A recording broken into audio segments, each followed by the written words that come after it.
Morning म्हणजे आत्ताच माझ्या पार्टनरने सांगितलं की ह्या पॉलिसी खूप महत्त्वाची तुमच्या आयुष्यात. पण सर तुम्हाला सगळ्यांना सांगू इच्छितो की माणूस असा एक प्राणी जिथं जर त्याचं स्वार्थ नसेल किंवा त्याला काही भेटत नसेल तर तो येतच नाही.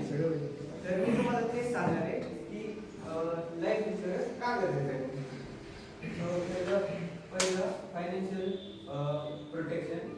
जर तुमच्या घरातला एक म्हणजे करता धरता माणूस असतो, वडील असतो, त्यांना जर अचानक काय झालं, होऊ नये पण झालं, किंवा तुमचा भाऊ असेल त्यांना काही झालं, त्यांचा जॉब गेला किंवा ॲक्सिडेंट वगैरे होत राहिला तर झाला तर अचानक डायरेक्ट पैसे इन्कम येणं बंद झाले किंवा खूप सारे प्रॉब्लेम क्रिएट होतात. आज जर घराच्या बाहेर जरी निघायचं असेल तर खिशात पैसा असावा लागतो. तर त्या टायमाला तुम्हाला लाईफ इन्शुरन्स चांगली मदत करू शकतं.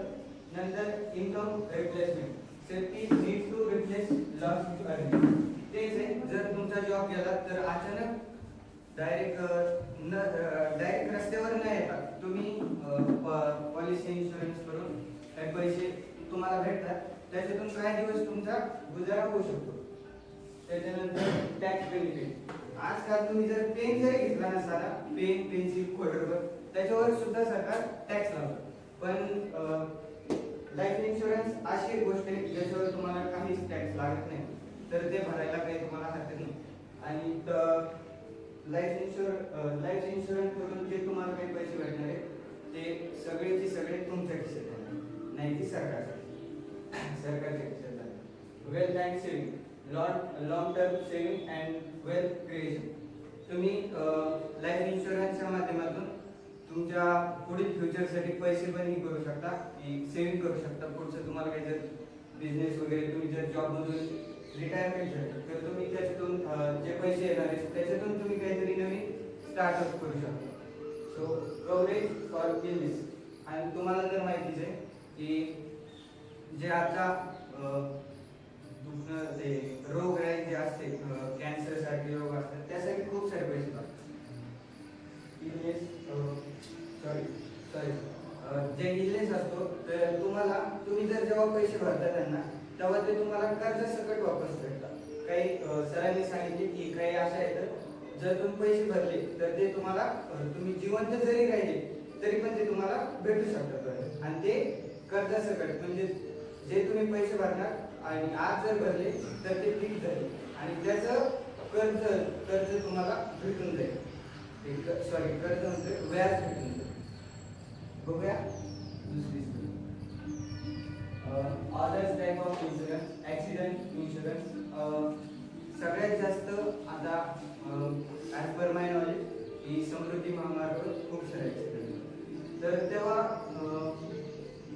आणि बरेच जण आता आपण पण जाणार आहोत तर आपण पण इन्शुरन्स काढला पाहिजे. आपला पण ॲक्सिडेंट काय आपल्याला सांगून नाही होणार की आज तुझा ॲक्सिडेंट होणार आहे, तू बाहेर जाऊ.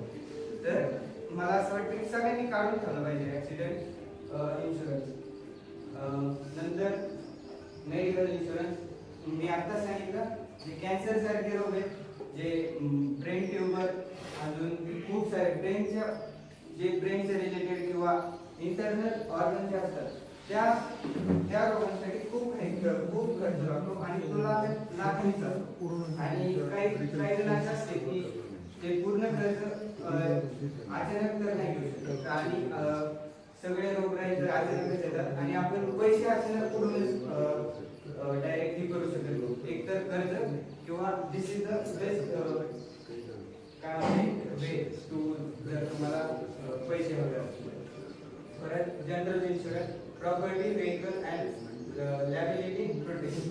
आता प्रत्येकाला एक जॉब असल्यानंतर असं वाटतं की आपल्याकडे एक गाडी असते, पण कमी पेमेंट असल्यामुळे तुम्ही नाही घेऊ. सो आपण जर तुम्ही इन्शुरन्स घेतला तर तुम्ही गाडी घेऊ शकता, बंगला पण, नंतर वाटेल तुम्हाला मस्त घर पण पाहिजे तर घर पण घेऊ शकता. तर अशा प्रकारे जनरल इन्शुरन्स काम करतो. Special insurance need coverage for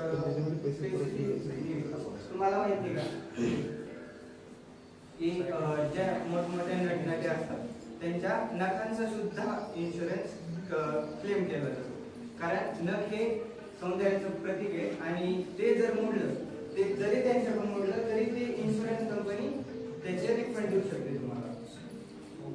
बघा नेक्स्ट. आता घ्यायची का घ्यायची हे सुद्धा क्लिअर झालं.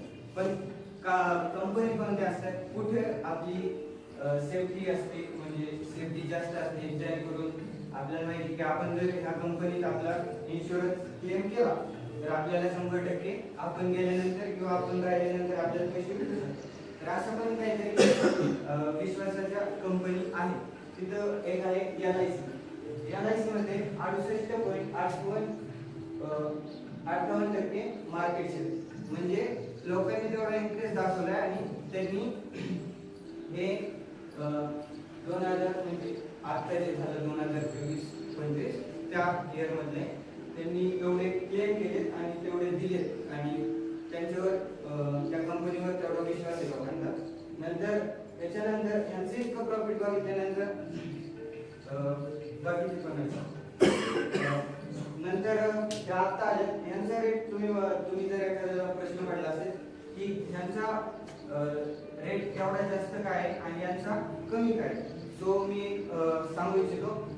LIC ही खूप आधीपासून आहे कंपनी आणि ह्या LIC मधून काहीतरी मोटिवेशन घेऊन म्हणा किंवा काही म्हणा त्यानंतर ह्या आल्या 10 वर्षापूर्वी किंवा 10 वर्षापूर्वी.